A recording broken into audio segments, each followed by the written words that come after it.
Alors, juste pour vous donner une petite définition de la douleur. Parce que ça, la douleur, c'est pas simple à définir, je vais vous dire. Parce que là, tu dis, le monde, décrivez-moi votre douleur, ça, c'est pas déjà un défi.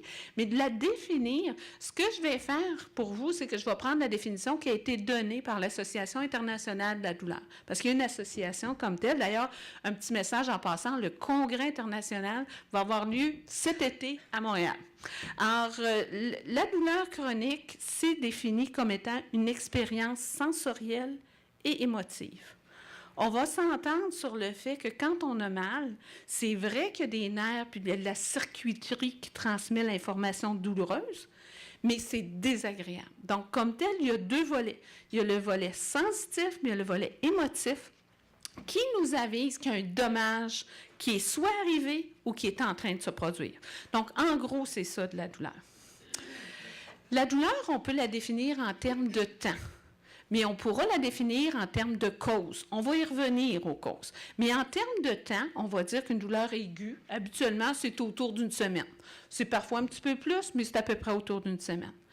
Une douleur subaiguë, là, c'est quand elle commence à s'installer, mais elle n'est pas encore définie comme étant chronique. On parle d'à peu près une semaine à 3 mois, 6 mois, dépendamment des études que vous regardez. Mais si on parle de la douleur chronique comme telle, c'est habituellement plus de 3 mois à 6 mois. Donc oui, on a des gens malheureusement qui vont souffrir plus que 3 mois à 6 mois.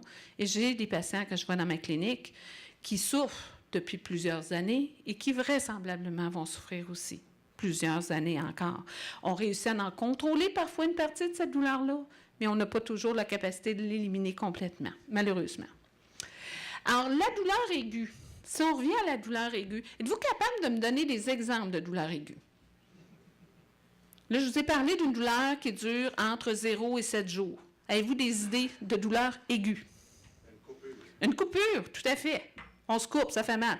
Mais, ce qu'il y a de bien, c'est qu'on sait que ça va probablement guérir, puis à un moment donné, on n'aura plus mal. D'autres exemples de douleur aiguë?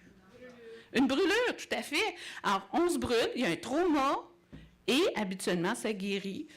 Une semaine, des fois 2 semaines, la douleur s'en va. C'est rassurant, on sait que ça va s'en aller. Vous aviez un exemple? Des crampes aussi. Ça peut être très temporaire. Ça peut être au niveau du ventre, mais ça peut être au niveau des muscles. C'est quelque chose qui est temporaire. Juste se cogner le petit orteil sur le bord d'un bureau, ça fait-tu mal? Alors, c'est une douleur aiguë, mais ce qui est de rassurant, c'est qu'on a une cause, puis on sait que ça va s'en aller. La douleur aiguë, c'est très accaparant. La douleur aiguë, c'est un système d'alarme qui permet à l'individu de dire, il se passe quelque chose, puis il faut que je fasse quelque chose pour éviter que ça progresse. Exemple, on met accidentellement la main sur un poêle qui chauffe, on retire la main, le réflexe se fait extrêmement vite. C'est un mode de protection qui fait en sorte qu'on va éviter de se blesser encore plus longtemps. Donc, la douleur aiguë, elle est nécessaire. Je me suis déjà fait poser la question, est-ce qu'un jour, vous allez être capable de nous débarrasser de la douleur? Non. On ne sera jamais capable de le faire. Et d'ailleurs, est-ce que c'est bien d'essayer de se débarrasser complètement de la douleur? Non. C'est que si on ne sent plus, on peut se blesser beaucoup plus. Juste représenter, penser au diabète. Quand les gens commencent à avoir des pertes de sensibilité au niveau des pieds, c'est là que les blessures apparaissent. Donc, la douleur, elle peut avoir un rôle important. À présent, ce qui va être inutile, c'est lorsqu'elle devient chronique. Ça, on n'a pas besoin de se faire rappeler à tous les jours qu'on a une polyneuropathie diabétique. Lorsqu'elle devient chronique, elle a perdu son rôle important. OK. Alors, la douleur aiguë, habituellement, il y a une lésion, il y a un traumatisme, il y a un accident. Ça peut être une chirurgie. Vous êtes opéré pour l'appendice, vous avez une douleur aiguë. Vous savez qu'elle va disparaître avec le temps. La durée, ça peut être juste quelques minutes, puis ça peut aller à une semaine ou un petit peu plus. Mais ce qui est bien, c'est qu'on sait que ça va s'en aller. La douleur chronique, elle, la cause, on ne la sait pas toujours. Il y a des patients, il y a des situations cliniques, on sait pourquoi elle est apparue, mais pourquoi elle reste, par exemple, ça, on ne sait pas toujours bien connu. Et puis, c'est souvent considéré par certains comme étant une maladie. Ce n'est pas considéré par les assureurs, par exemple, je vais être honnête avec vous, comme étant une maladie. Ça ouvrirait une porte à beaucoup trop de problèmes, probablement, mais comme tel, c'est souvent ressemblant à une maladie en soi. La durée, souvent, c'est long. Plus que 3 mois, plus que 6 mois. La définition varie dépendamment de quel article vous lisez. Et puis, malheureusement, le pronostic, c'est que souvent, la douleur est là pour rester. Il y a certains patients avec le temps pour lesquels la douleur peut diminuer, mais malheureusement, il y a des patients pour lesquels ça va être là pour, malheureusement, rester longtemps. Je vais vous donner des exemples de douleurs chroniques. Vous m'avez donné des exemples d'aigus, moi, je vais vous donner des exemples de chroniques comme telles, de douleurs chroniques. Alors, il y a certaines conditions, des maladies qu'on fait, puis pour lesquelles, curieusement, même si ça guérit, le mal reste. Connaissez-vous des patients qui ont fait du zona? Oui. Est-ce que vous connaissez des patients qui ont fait du zona et qui ont gardé des douleurs après ça? Levez la main ceux qui en connaissent des patients qui ont eu ça. Alors, ce n'est pas tout le monde. C'est environ 30% des patients qui ont fait le zona qui vont rester avec une douleur chronique. C'est que la douleur demeure tout aussi intense que ce qu'ils avaient avant. Donc, comme tel, normalement, ça aurait dû guérir. Les boutons sont guéris, mais la douleur persiste. Donc, ça, c'est une situation de douleur chronique. Une autre situation de douleur chronique, ça peut être celle où il y a une maladie qui est évolutive ou dégénérative. L'exemple, l'arthrose, l'arthrite. On sait que malheureusement, ça peut progresser. Mais un autre exemple aussi là-dedans, c'est la polyneuropathie diabétique. C'est que il y a une maladie dégénérative qui est là, qui est très chronique. Ben, je dis dégénérative, ce n'est pas vraiment le bon terme, c'est plutôt chronique que j'aurais dû prendre comme maladie, mais qui malheureusement va donner des problèmes de douleur qui vont persister. Il y a d'autres situations aussi où la douleur chronique survient et on n'a pas toujours la cause. Au niveau médical, pour le moment, il y a bien des choses pour lesquelles on ne sait pas pourquoi ça se produit.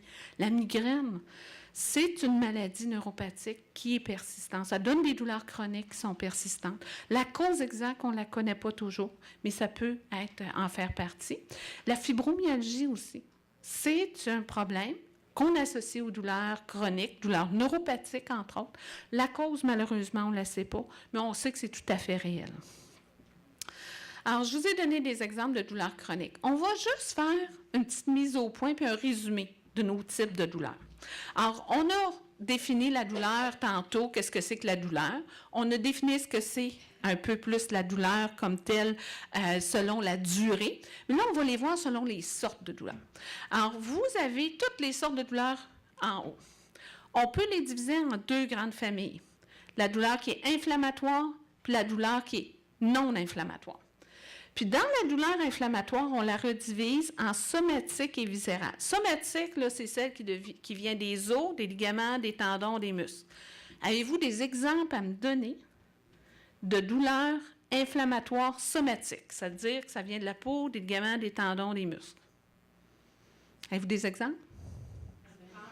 De l'arthrose? Ben oui, tout à fait. Ça, c'est de l'arthrose. À présent, dans la douleur inflammatoire, on peut avoir celle aussi qui origine des viscères, c'est-à-dire tout ce qui est à l'intérieur de l'abdomen.